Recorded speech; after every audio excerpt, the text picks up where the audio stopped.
video, we will understand some basic concepts relating to unemployment. Despite global growth, why are unemployment rates still rising? To understand the concept of unemployment, we need to start with three key terms. First, the labor force, which includes everyone who is either working or actively looking for work independent of the wage rate. Second, the workforce, which consists of the number of people who are actually working. Finally, unemployment refers to the number of persons who are able to work and willing to work but are not getting work. The formula for the number of persons unemployed is equal to labor force minus workforce.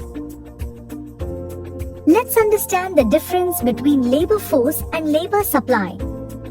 While the labor force implies the number of people available for work, labor supply is measured in terms of hours or days they're willing to work at a given wage rate.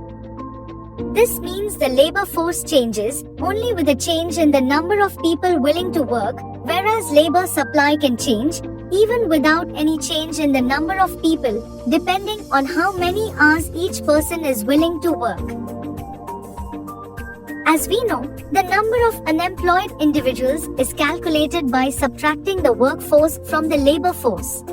Hence, to find the unemployment rate, we use this formula: divide the number of unemployed by the labor force and multiply by 100. This percentage gives a clear picture of the joblessness in an economy.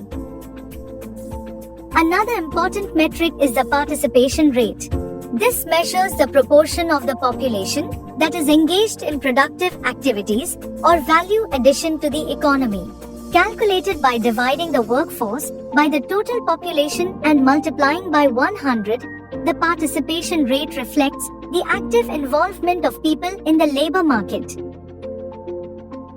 To summarize, the labor force includes those working or looking for work, while labor supply refers to the total number of hours that workers are willing to offer at a particular wage rate.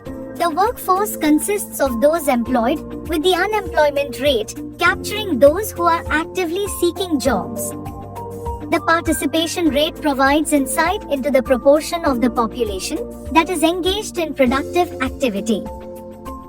After watching this video, you should be able to answer questions as shown on the screen.